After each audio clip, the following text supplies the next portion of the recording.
DD किसान, बदलते भारत की शान।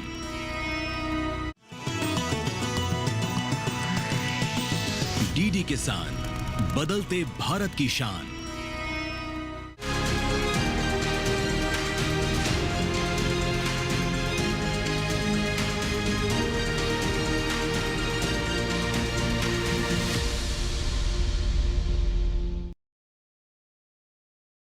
नमस्कार किसान भाइयों बहनों, दूरदर्शन किसान चैनल के कार्यक्रम कृषि दर्शन में मैं अदिति शर्मा आप सभी का स्वागत करती हूं। हमारे इस कार्यक्रम में कृषि के क्षेत्र में हो रही गतिविधियों की जानकारियां हम आप तक पहुंचाने का प्रयास करते हैं ताकि वो आपके लिए लाभकारी साबित हो सके। आज के हमारे इस एपिसोड में क्या कुछ खास हम आपके लिए लेकर आए हैं, जानने के लिए शुरुआत करते हैं आज के अंक की। आइए सबसे पहले नजर डालते हैं क्या कुछ खास है सीधा मंत्रालय से। हमारे देश में पशुपालन बहुत ही बेहतरीन स्तर पर होता है, लेकिन अगर हम पशुपालन कर रहे हैं तो बीमारियों का सामना करना भी ज़रूरी है। ऐसे में हमारे पशुपालकों के लिए हर बार संभव नहीं हो पाता कि वो नज़दीकी किसी चिकित्सा केंद्र का रुख कर सके। ऐसे में हमारी सरकार एक बहुत ही बेहतरीन विकल्प लेकर आई है जिसे हम कहते हैं मोबाइल वेटनरी वैन। इसी संदर्भ में विस्तृत जानकारी दे रहे हैं पशुपालन एवं डेयरी विभाग के सहायक आयुक्त डॉक्टर दीपांकर सेठ। क्या कुछ कहा है उन्होंने, आइए आपको दिखाते हैं। LHDCP नामक एक स्कीम है जिसके अंदर VHD MVU mobile veterinary unit बोल के एक कंपोनेंट है जिसके द्वारा हम बीमार पशुओं का इलाज करते हैं। एक टोल फ्री नंबर उपलब्ध करवाया गया है जिसका टोल फ्री नंबर है 1962। मैं दोबारा बोलता हूँ 1962।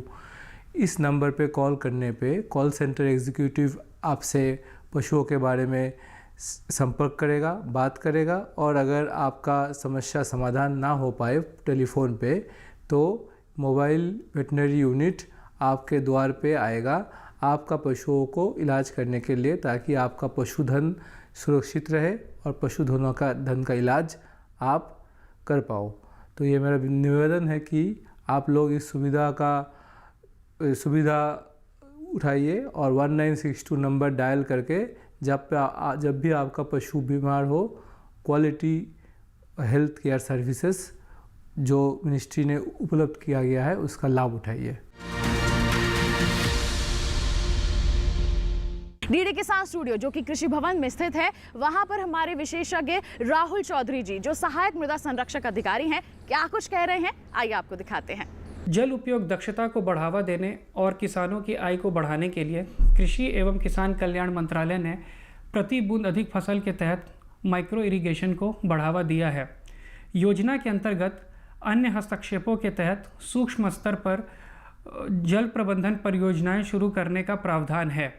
हाल ही में योजना के दिशा निर्देशों में संशोधन किया गया है।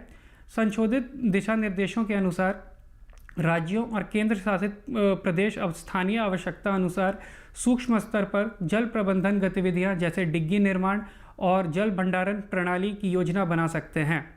ये प्रणालियां न केवल व्यक्तिगत किसानों के लिए बल्कि सामुदायिक उपयोग के लिए भी विकसित की जा सकती है, जिनका अनिवार्य रूप से सूक्ष्म सिंचाई संयंत्रों के साथ लिंक होना ज़रूरी है। इससे सूक्ष्म सिंचाई के लिए स्थायी जल उपलब्धता सुनिश्चित होगी। पहले ऐसी गतिविधियों के लिए धनराशि राज्य और केंद्र शासित प्रदेशों के लिए कुल आवंटन का 20% और पूर्वोत्तर और हिमालयी राज्यों के लिए 40% तक सीमित था, लेकिन अब राज्य और केंद्र शासित प्रदेशों को स्थानीय आवश्यकता अनुसार इस सीमा को पार करने की लचीलापन दिया गया है। इन पहलों का उद्देश्य किसानों को सूक्ष्म सिंचाई संयंत्र को अपनाने, जल उपयोग दक्षता में वृद्धि करने और अंततः उत्पादकता और किसानों की आय में वृद्धि करना है। खेती किसानी के लिए जितना जरूरी जल है उतनी ही जरूरी है मृदा, यानी कि मिट्टी। मिट्टी सेहतमंद होगी तो हमारी फसलों की गुणवत्ता को हम सुनिश्चित कर पाएंगे। तो किस तरह से मिट्टी का रख सकते हैं हम ख्याल, इसी संदर्भ में विस्तृत जानकारी दे रहे हैं कृषि भवन से डीडी किसान स्टूडियो से सहायक क्षेत्र अधिकारी संदीप कुमार त्रिपाठी जी। आइए दिखाते हैं आपको। भारत सरकार ने मृदा स्वास्थ्य कार्ड स्कीम की योजना शुरुआत की 19 फरवरी 2015 से। इसकी ज़रूरत हमें इसलिए पड़ी कि भारत एक कृषि प्रधान देश है। लगभग 60% जनसंख्या हमारी प्रत्यक्ष या अप्रत्यक्ष रूप से कृषि और कृषि से जुड़े उद्योगों पर आधारित है। निरंतर कृषि पद्धतियों का यूज करके कृषि का भूमि का बहुत दोहन किया गया।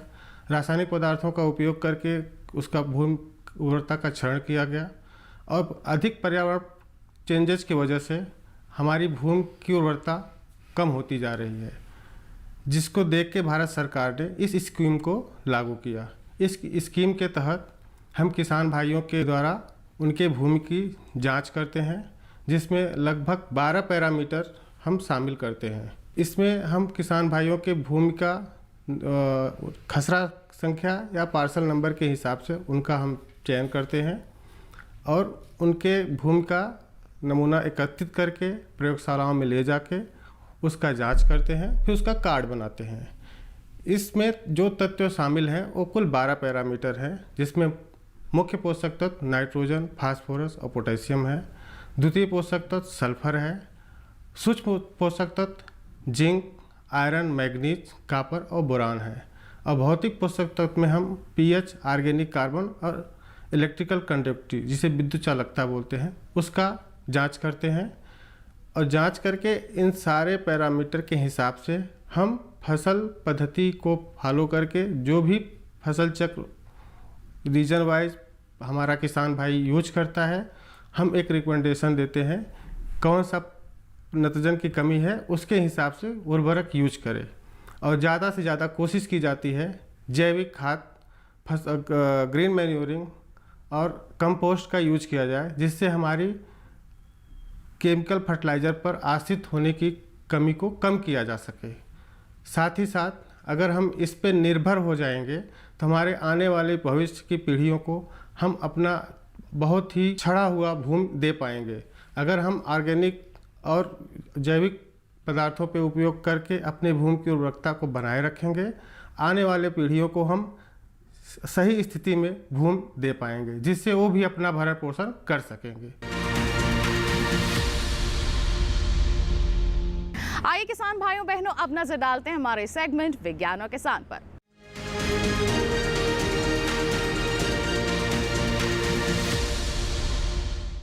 आज हम बात करने वाले हैं घृत कुमारी की खेती के बारे में। जी हाँ, घृत कुमारी, जिसे आम भाषा में लोग एलोवेरा की खेती के नाम से जानते हैं। जी हाँ, एलोवेरा बहुत ही बेहतरीन फसल हम कह सकते हैं। इसका उपयोग जो है तमाम तरह के सेक्टर्स में होता है। इसकी मांग लगातार अच्छी बनी रहती है, जिसके चलते अगर हमारे किसान इसकी खेती को अपनाते हैं तो मोटा मुनाफा अर्जित कर सकते हैं। तो किस तरह से की जा सकती है एलोवेरा की खेती, आइए जानते हैं सेगमेंट विज्ञान और किसान के माध्यम से। एलोवेरा को ग्वार पाठा भी कहते हैं। इसे सिंचित या फिर असिंचित दोनों अवस्थाओं में उगाया जा सकता है। इसका जेल यानी लसलसा गुदा ही काम का है। इसी से जूस और दूसरे उत्पादन बनते हैं। समय पर सिंचाई करेंगे तो ज्यादा जेल मिलेगा। एलोवेरा को बरसात में लगाया जाता है और इसके कंदों को ही बोया जाता है। पौधों और कतारों के बीच 1-1 मीटर का फासला रखते हैं। इस तरह 1 हेक्टेयर में करीब 40,000 पौधे रोपे जा सकते हैं।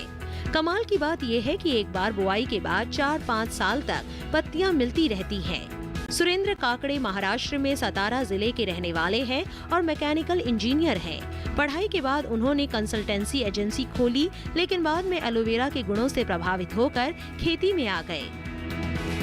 सुरेंद्र ने ऐसे ही खेती नहीं शुरू की, बल्कि पहले पूरी रिसर्च की और जब पूरा कारोबार समझने के बाद ही काम शुरू किया।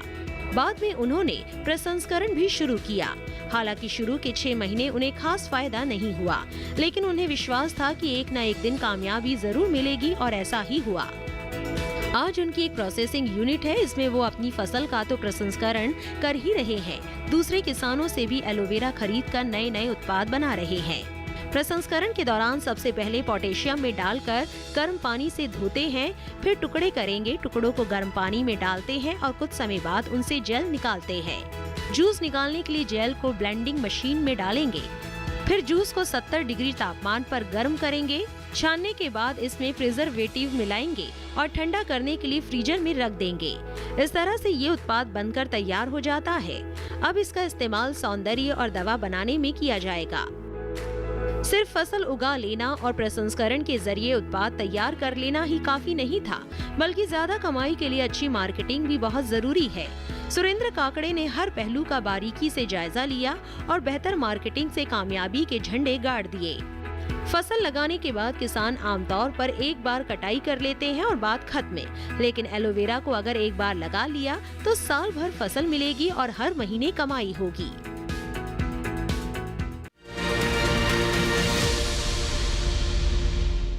किसान भाइयों बहनों, कार्यक्रम में फिलहाल रुक रहे हैं एक छोटे से ब्रेक के लिए। आप कहीं मत जाइए, जानकारियों का जो ये सिलसिला है आगे यूं ही जारी रहेगा।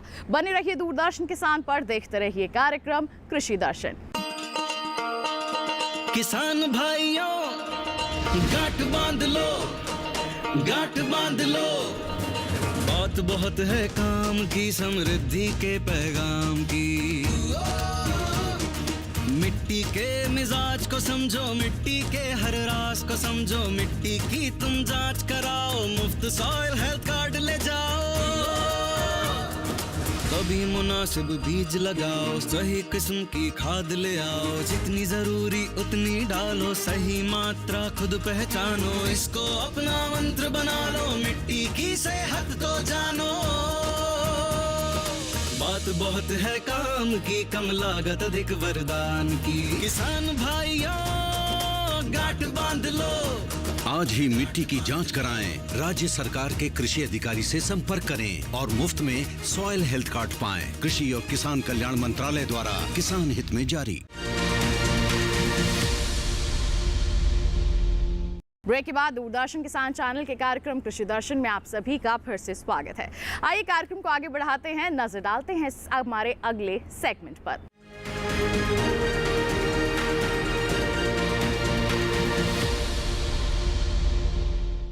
किसान भाइयों बहनों, हमारे सेगमेंट में हम आपकी मुलाकात करवाते हैं कुछ सफल किसानों से।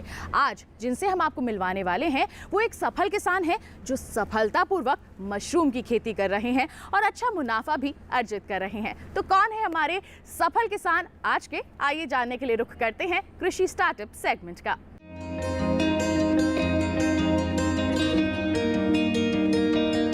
रस्सियों पर झूलते मशरूम के इन बैगों के पीछे एक कहानी छुपी है।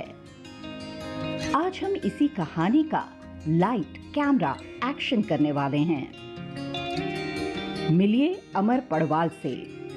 आज से कुछ दिन पहले तक ये फिल्म इंडस्ट्री में काम करते थे। ये आज खेती कर रहे हैं और ऑयस्टर मशरूम उगा रहे हैं। खुद का रोजगार शुरू करने की इनकी चाहत को फिल्मों की चकाचौंध भी नहीं रोक पाई। 10 साल फिल्म इंडस्ट्री में काम किया है। उसके बाद लॉकडाउन लग गया, आपको तो पता ही है। लॉकडाउन में ये ख्याल आया कि यार कुछ तो एक सेकेंड इनकम सोर्स होना चाहिए, और मेरी पैदाइश हुई थी फार्मिंग बैकग्राउंड वाले घर में, तो फार्मिंग में ही कुछ बिजनेस करना है ये पहले से तय था। तो लॉकडाउन से पहले 3-4 साल और लॉकडाउन के 3 साल, ऐसे लगभग 6-7 साल मैंने ढूंढना शुरू कर दिया था कि मुझे फार्मिंग में क्या बिजनेस करना है। ढूंढते मुझे ऑयस्टर मशरूम फार्मिंग के बारे में पता चला। फिर जो भी बिज़नेस हम ढूंढते हैं उसके अच्छे भाग, बुरे भाग, मतलब उसके बेनिफिट्स, उसके लूप होल्स, ये इसके बारे में हम स्टडी करना शुरू करते हैं। जब मैंने मशरूम का स्टडी करना शुरू किया तो मुझे एक बात ध्यान में आई कि ये इस बिज़नेस में वेस्टेज से हम सोना उगा सकते हैं।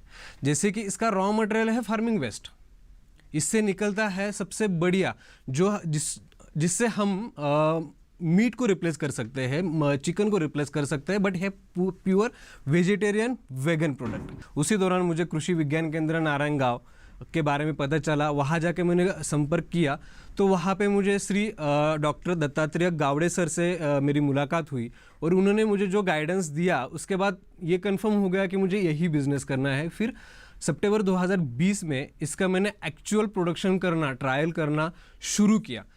पौष्टिक गुणों से भरपूर मशरूम में प्रोटीन, विटामिन, फैट, कार्बोहाइड्रेट और खनिज लवण बड़ी मात्रा में पाए जाते हैं।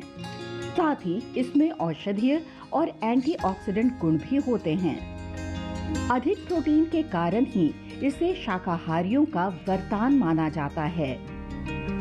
ऑयस्टर को ढींगरी भी कहा जाता है। ढींगरी का मतलब है जीव। चूंकि ऑयस्टर मशरूम जीभ की तरह ही बैग से बाहर निकलती है, इसलिए इसका नाम ढींगरे रखा गया है। तो ये करना था मुझे मेरे गांव में, जो बॉम्बे पुणे से लगभग 100 किलोमीटर की दूरी पे है। तो सबसे बड़ा प्रॉब्लम था मार्केटिंग।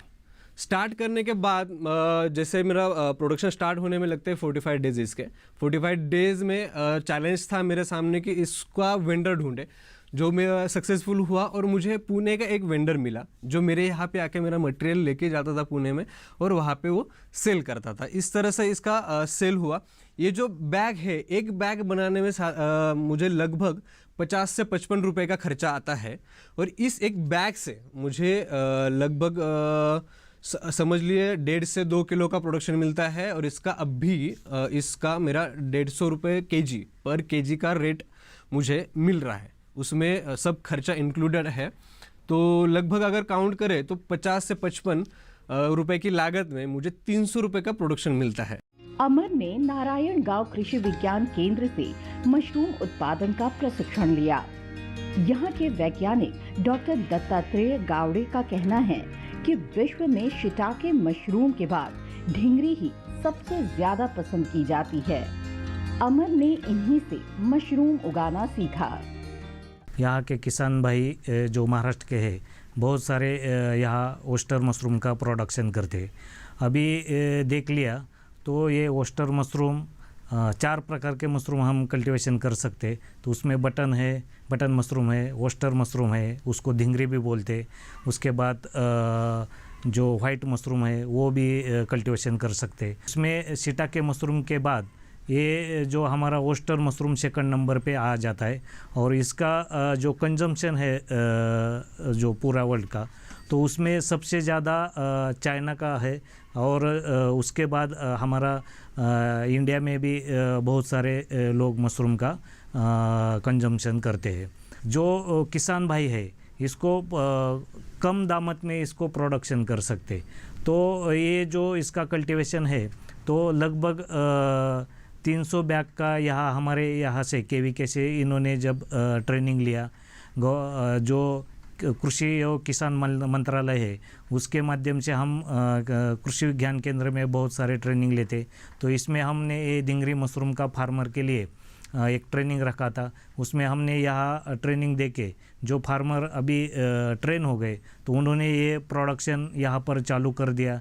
और ये अभी आप देख रहे हैं कि यहाँ पर समर में भी ये मशरूम का कल्टीवेशन कर रहे और इसका प्रोडक्शन लेके यहाँ पर जो मार्केट्स है तो उसको वो सप्लाई कर रहे।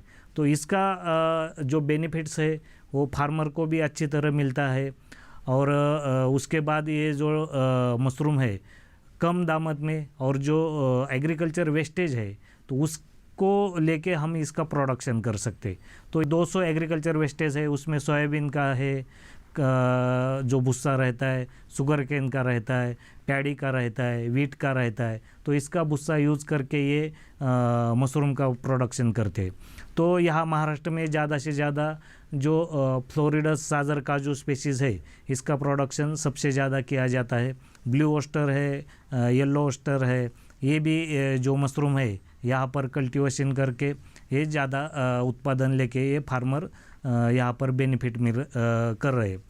जब हमारे यहाँ के वीके में ये ट्रेनिंग लेके जाते तो इसका जो जब स्टार्ट करते तो ये हम पूरा उसको के वीके के माध्यम से जो बेनिफिट्स है या कुछ यहाँ प्रॉब्लम आ गए इनका प्रोडक्शन में, तो हम वहाँ पर जाके उनके मशरूम यूनिट को विजिट करते।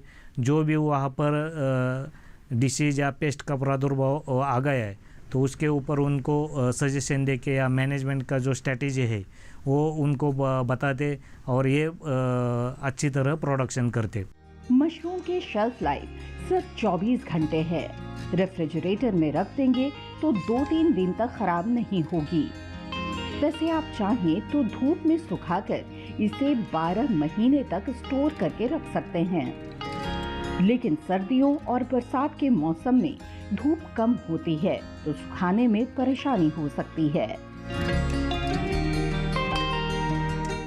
बाय प्रोफेशन मेरा मास्टर हुआ है हिंदी लिटरेचर में। मैं टीचिंग फील्ड में काम कर चुकी हूँ, लेकिन जॉब या नौकरी करना मतलब उतनी खुशी नहीं दे रहा था। खुद का कुछ करना है, खुद का कुछ होना चाहिए, और खेती से संबंधित हो तो उसकी बात ही कुछ अलग होती है। इसलिए मैंने उनसे भी ये कहा कि मुझे बहुत खुशी होगी ये व्यवसाय करते हुए, इसीलिए मैं उनसे जुड़ गई। मशरूम के जो फ़ायदे हैं उसमें सबसे बड़ी बात है डी विटामिन, जो सिर्फ हमें सूरज की किरणों से, मतलब सुबह की जो किरणें होती है उसी से मिलती है। वो सबसे महत्वपूर्ण घटक है, जो एकमेव सब्जी है जो मशरूम है, ऑयस्टर मशरूम, उसी से मिलती है। अमर को खेती शुरू किए महज 3 साल हुए हैं। अभी उनके पास 300 बैग हैं। हालांकि भविष्य को ध्यान में रखते हुए उन्होंने 800 बैगों की क्षमता विकसित की है।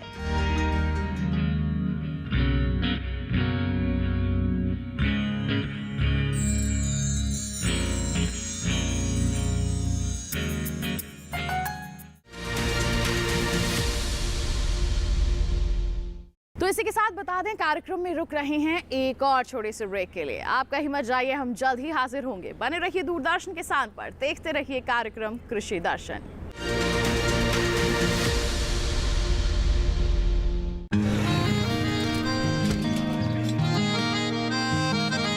क्या बात है भाई, आजकल तो काफी खुश नजर आ रहे हो। क्यों ना हो, अब मैं ऑर्गेनिक खेती जो कर रहा हूँ ये पूरा प्राकृतिक है, ऑर्गेनिक है। इसमें हमारे खेत, हमारी फसल और हमारी जेब सब फायदे में होते हैं, और इसमें लागत भी कम है। जी हाँ, आप भी ऑर्गेनिक खाद का प्रयोग करें, अपनी फसल और मिट्टी को तंदुरुस्त बनाएं और आपकी आमदनी में इजाफा करें। अधिक जानकारी के लिए किसान call centre toll free number 1800-180-1551 पर कॉल करें और लॉग ऑन करें kisan.gov.in और farmer.gov.in। कृषि और किसान कल्याण मंत्रालय द्वारा किसान हित में जारी।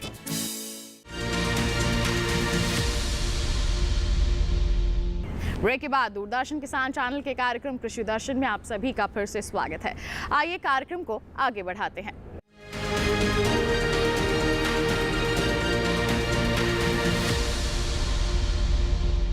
आज बात करेंगे हम हमारी सरकार की एक बहुत ही बेहतरीन योजना की, जिसे हम जानते हैं मृदा स्वास्थ्य कार्ड योजना के नाम से। जी हाँ, जैसे नाम से ही स्पष्ट होता है कि ये मृदा के स्वास्थ्य से संबंधित है। इसके तहत एक स्वास्थ्य कार्ड बनाया जाता है, जो एक रिपोर्ट कार्ड होती है, जो ये बयां करती है कि आपकी खेत की मिट्टी की स्थिति कैसी है, उसकी सेहत कैसी है, अगर कुछ गड़बड़ी है तो कैसे आप उसे ठीक कर सकते हैं। आइए इस योजना के बारे में विस्तृत जानकारी देते हैं आपको सेगमेंट फार्मिंग इंडिया के माध्यम से।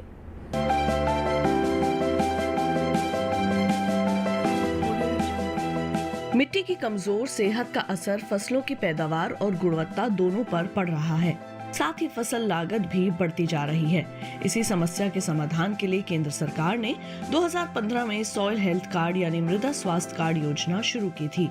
ये वही साल था जिसे अंतर्राष्ट्रीय मृदा वर्ष के रूप में मनाया गया। एक ऐसी योजना जो खेत की मिट्टी में कमजोरियों का भी पता लगाती है और बताती है कि मिट्टी में कौन से पोषक तत्व की कमी हो रही है। ज्यादा फसलें, उर्वरकों और कीटनाशकों का अंधाधुंध और असंतुलित इस्तेमाल मिट्टी की उपजाऊ शक्ति को लगातार कमजोर कर रहा है। जानकारी की कमी से किसान खेतों में रासायनिक उर्वरकों का इस्तेमाल कर रहे हैं, भले ही उस उर्वरक की जरूरत हो या न हो। किस खेत की मिट्टी को कौन सा तत्व चाहिए और कौन सा नहीं, ये सब जानने के लिए उसकी जांच जरूरी है। मृदा स्वास्थ्य कार्ड यही काम करता है। ये योजना पूरे देश में लागू है और मिट्टी की जांच के लिए देश भर में ही मिट्टी जांच की प्रयोगशालाएं स्थापित की गई हैं। जांच के बाद मिट्टी के गुण दोष की सूची तैयार होती है और फिर किसान को ये बताया जाता है कि उन्हें खेत में कौन सा पोषक तत्व कितनी मात्रा में डालना चाहिए। परीक्षण से ये भी पता चल जाता है कि किसान को कौन सी फसल बोनी चाहिए। अगर किसान कोई और फसल बोना चाहे तो अधिकारी फिर उस फसल के हिसाब से पोषण का सुझाव देंगे। ये योजना सभी 14 करोड़ किसानों के लिए बिल्कुल मुफ्त है। फरवरी तक के आंकड़े से पता चलता है कि 2019-20 के दौरान मध्य प्रदेश, छत्तीसगढ़, गुजरात, महाराष्ट्र, पंजाब, राजस्थान, हिमाचल प्रदेश और झारखंड के अलावा कई और राज्यों में 100 के 100% किसानों को ये योजना के तहत कवर कर लिया गया है। केरल में 90 से 95%, जबकि उत्तर प्रदेश और हरियाणा में 85 से 90% किसान इस योजना का हिस्सा हैं। अध्ययनों से पता चला है कि इस कार्ड की सलाह पर की गई खेत से लागत में 8 से 10% की बचत हुई है। इस कार्ड का एक पोर्टल बना हुआ है, किसान वहां से भी अपना कार्ड प्रिंट करवा सकते हैं।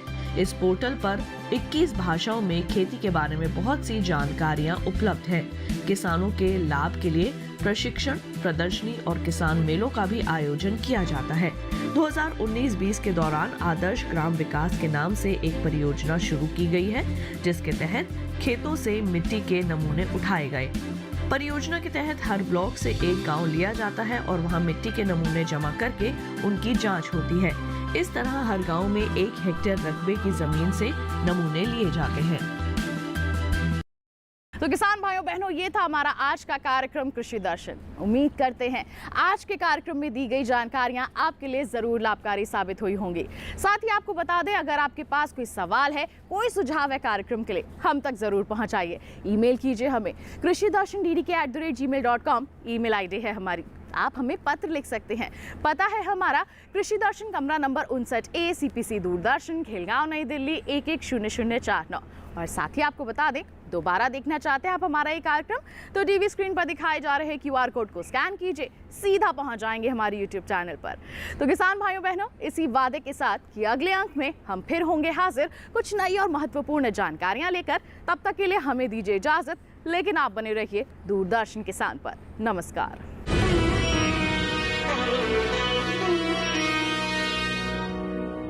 मन की बात है जन जन की, संघर्षों के कुछ किस्से, कहानी कुछ सफलताओं की, अनकही विरासत की, उम्मीदें नए भारत की। महीने के आखिरी रविवार का रहता है इंतजार। मलयाचल के आंचल से विंध्याचल के आंगन तक, ब्रह्मपुत्र के घाट से हिमालय के विस्तार तक होती है मन की बात प्रधानमंत्री के साथ। तो सुनिए इस महीने 26 अक्टूबर सुबह 11 बजे मन की बात आकाशवाणी और दूरदर्शन के सभी चैनलों पर और प्रसार भारती के OTT प्लेटफॉर्म वेव्स पर सजीव प्रसारण लाइव स्ट्रीमिंग के माध्यम से।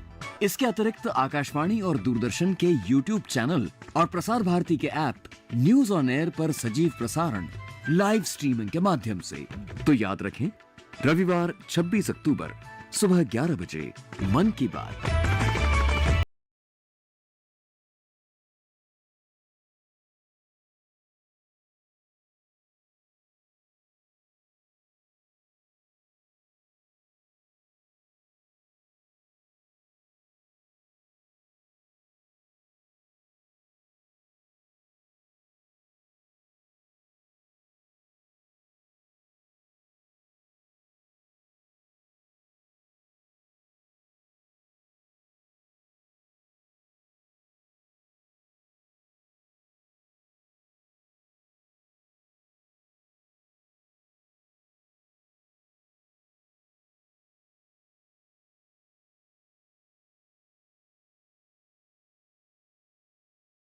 सिर्फ दूरदर्शन किसान चैनल पर।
किसान, बदलते भारत की शान।